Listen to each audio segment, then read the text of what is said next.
Hello people of the web, and welcome back to another episode from the Vanilla High server. Last week we built a pumpkin and melon farm. Well, I say last week, 2 days ago for me. And as you might be able to tell, there are a few pumpkins and melons laying around behind me. Within just 2 days we've already managed to fill up the double chest that we've got down here, which could be considered a problem, although actually, as I haven't decided what to do yet, I might just add another double chest to this and then leave it until I've actually got a solution. In the meantime, I'll empty out the chest that's there, take those up to the storage area, and come back down with some hoppers and a chest. Probably would make it a little bit quicker if I was wearing my armour and didn't have all these vote cookies on me. But I have them because of what I plan to do. You see, we didn't actually have that many pumpkins and melons. It's just that, unfortunately, all of the melons come in slices and therefore take up a lot of storage. Seems like Hushbugger's planted a load of trees and leaves. And Daz. I have no idea who Daz is. Quite an odd thing for her to build. Still no idea who Daz is. Luckily for me, I keep my ender chest pretty much empty, so as I'll need these when I next go to spawn, I will put them in the ender chest and I've got my inventory back, which is great. Just doing a bit of tidying up, which includes clearing out the pumpkin and melon farm and grabbing all of the sugarcane. Which I'm hoping there'll be at least a shulker down here, because we've had these chunks. 2 shulkers. Perfect. I've worn through a few shears, and if you remember last time we looked in here, I think we had about 6 stacks of black wool, so it's certainly been working quite nicely. In fact, it's worked well enough that someone bought some grey wool off me. And I've already recouped what I sold them. I think I sold 5 or 6 stacks.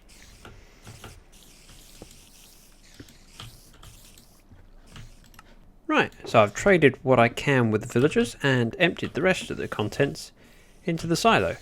Still not enough to light up a lamp though. And while I'm here, I've got some new villagers which I would like to see if I can get some good trades out of. I very cleverly just dragged one of them out and left the rest in there. Now if I'm smart, I'll try and get him into one of these pens. Oop, not like that though. Like that one. If I break this and this one, with any luck, he might try and wander out here. Well, he does. Oh. Right, now he's stuck in there. Let's see if we can give him a workstation. I'm going to try a fletching table. Nope.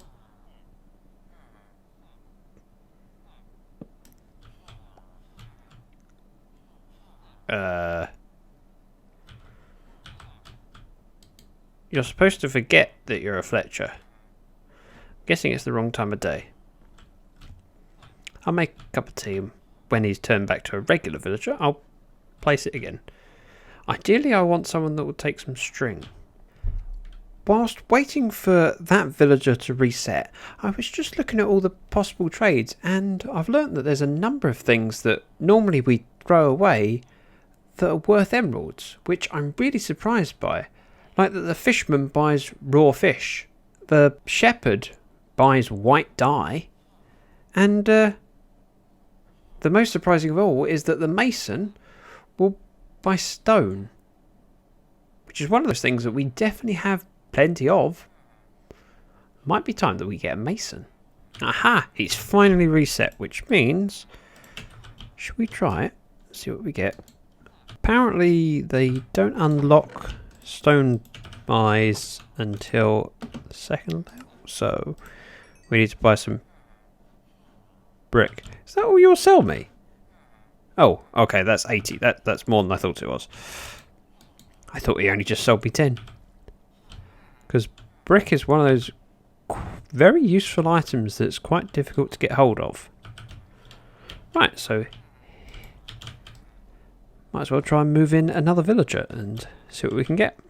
Now another one's isolated. Let's see if we can get him into the booth. Well, that was simpler than I was expecting it to be. Should we try for a fisherman so we can sell raw fish and potentially string? Fisherman! String! And that's not the raw fish trade that I want, but that unlocks at a later point. All we need is string so that we can reset him, which should be quite simple because if we head over here, we have 2 cave spider spawners. I found some string. That was convenient. And we've already done enough that he should level up once he interacts with his workstation. There we go. He'll now buy raw cod for emeralds. That seems like a very good deal to me. Ooh, and he's reset, which means I can buy some more brick. And now he might level up. I think I have my particles turned off. He will buy stone for emeralds. I'm going to go get some stone. Simplest way to grab stone. Yeah. Like that.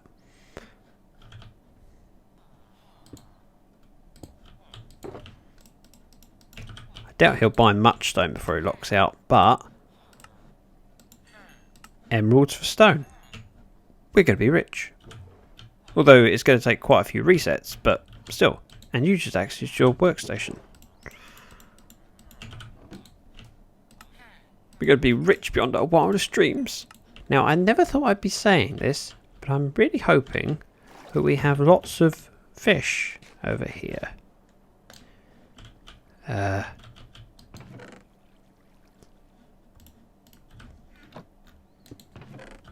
we don't have any. Or groundfish. Interesting. Or pufferfish. Is it that we don't have any, or have I messed something up? Okay, I checked my redstone. It's all fine. And then I checked the wiki. Apparently, the chances of getting other fish are very slim. So the majority of the time, it's just going to be raw cod. But occasionally it'll be clownfish, salmon or pufferfish, but very occasionally, which is why we haven't actually had enough drops that the filter is full and they're coming out here yet. But that's okay. We have plenty of cod. Okay, that felt good. Emeralds for raw cod. Now, all of this trading wasn't what I had planned for the video. I just got distracted, and what a happy distraction. What I actually wanted to do was head to spawn. That's not spawn. I'm an idiot. Spawn. Much better. Last month, I should say last month, it will be last month for you, Marco was introduced with his trades for panda banners and fox banners and heads. And in July, he's resetting, apparently. It looks like we're having the beach as the theme. And I will want a full set. Now, in order to get a full set, we need plenty of cookies. So I've been making an effort to vote. So in a couple of days' time, he'll have new trades and they'll only be available for July. So I want to make sure I get some.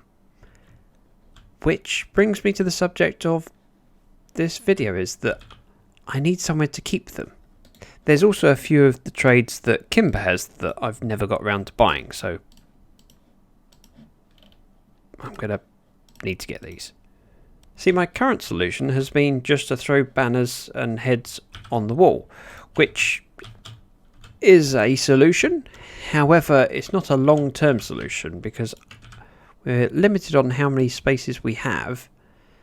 And I might be wrong, but I would imagine that all these heads cause server load. My respawn point is just up there, so every time I respawn, all of these heads have to be loaded, which is a lot of textures for it to check up on. So I think it's best to put them somewhere that's a little bit further away from here. Oh, and I have a couple other banners that I've made that I want to keep.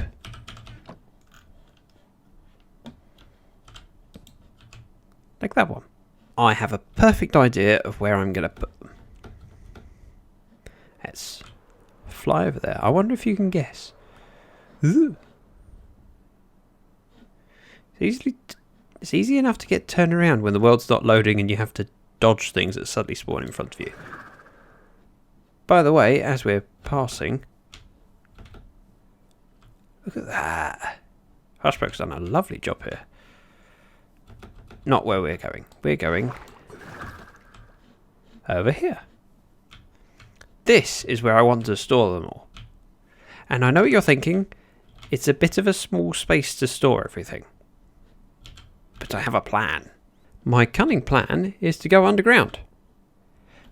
Which should be quite simple. Because this is a whole block. All we need is a piston here. Wood on top. I should get out of the hole. And we can activate it with a lever. Although I'm not sure where to put the lever. I might put it on the ground and run the redstone to it. And then what we can do is have a deep hole with scaffold in it. So I can step down here and then I can just shift to go down. Then when I get to the top, what I have to do is jump out that little hole. Very simple, but hidden entrance. Now, in order to get in, this lever has to be pulled. But that seems far too simple with a lever on the surface full show. So I think I need another lock hidden away so that if I don't want anyone to go in there, they won't know how to get in. Unless they watch this video. But that would be cheating. So I just need to have another torch powering the piston linked up to another lever. Seems simple enough. I was just about to grab a crafting table out of here and then I remembered that I actually made this quite practical. See? Crafting table. It's like I thought it through. I was just thinking I should have brought a light and then I stumbled upon that. Which means we are very close to the surface. Probably easiest just to move that grass block and then I can pillar up and see where we are. Oh, that's not too bad. If I continue actually in that line, that's perfect. This may be very janky, but in theory, even if someone comes along and flicks this lever, nothing will happen unless both of the levers are flicked. Does nothing. See? What they'd have to have is that one flicked on as it is currently, and the one down here flicked on, which, like so. Please tell me that worked. It did. Although most of the time I'll probably leave that lever flicked on, and then it's just a simple flick of this one to gain access.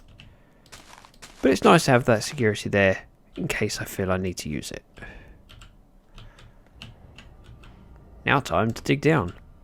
Now the reason I went for 42 as my height is because A, it's the answer to life, the universe and everything, and B, it gives me 10 blocks of clearance between the floor height and the bottom of the ocean floor here. And I'd like to dig it in this direction. Then, of course, if Hushpug chose to dig into it, we'd have a tunnel where we're decorating with all heads and banners. Now, I'm probably going to do most of the work of digging that out off camera because I don't know how I'm going to decorate it yet. So I'm going to be trying a few different things. I'll see you in a minute.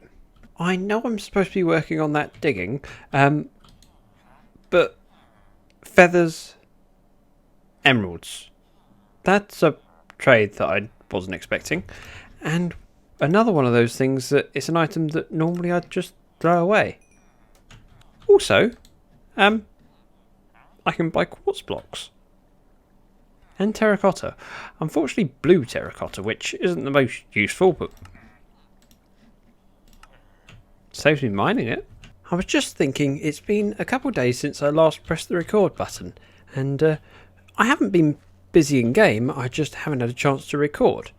Now, as you can see, I've got rid of the very, very long scaffolding and just replaced it with, 3 bits? So that you come down to here, you can choose to go down my brand new, I was going to say elevator, but I suppose it's not really an elevator because it only goes one way.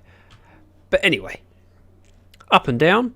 Now, I built that design as a suggestion, and Hushbug's been playing around on this wall to change it up and see what she can come up with. Yeah, looks good. I don't know whether I prefer it to that, but it is definitely good. Now, the tunnel, this is my proposal. It's very simple, and the main thing is just to have space that I can put my new heads and banners with a few signs. So I'll repeat this pattern on this side and start moving the things in. Not wanting to hog all of the glory, what I kindly did was ask Hushbug if she wanted to design the main lobby area, so that she could feel that she'd contributed to the design. Nothing to do with me being lazy, and she was very kind to accept. So she's now doing this, which means I can get on with placing some heads and banners. I think that'll work, and then I can put the stuff from July on this side. Yeah, I don't think there needs to be a formal layout. I think it's better just kind of ad hoc. So each wall will be slightly different, just because variation makes it look prettier, and as well as that, we'll have different numbers of heads and banners for each month. It's now July 1st, and I'm reliably told that the new trades are available at spawn.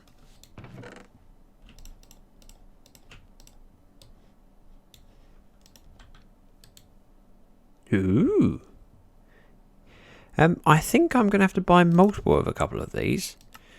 I might as well have 2 of each, actually. Although that has got quite expensive very quickly. And now I'm back home, I have a full set of heads to use. And this is a very fitting place for it. So let's have beach ball, seagull. He needs to go... Hang on a moment. There.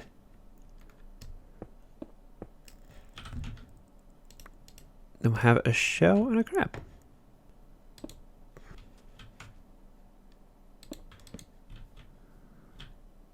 It's one set down. Hushbug has very kindly finished these walls, and I like it. And as well as that, we now have the full display for July and June. Obviously I'll need to build this side up and extend the wall, but that is a really good start and I'm happy. I really like the seagull, even if it does have 4 legs. Before I call an end to the episode, I wanted to bring you back here to show you that not only do we finally have some lights on the indicators for the paper silo, but I've also been doing a fair bit of stone and raw cod trading whenever I get the chance, which has not only cleared up plenty of shulkers that we can use again, but given us some emeralds. I'm quite pleased. If you've enjoyed this video, please consider hitting the like button. Thank you very much for watching. Bye bye now.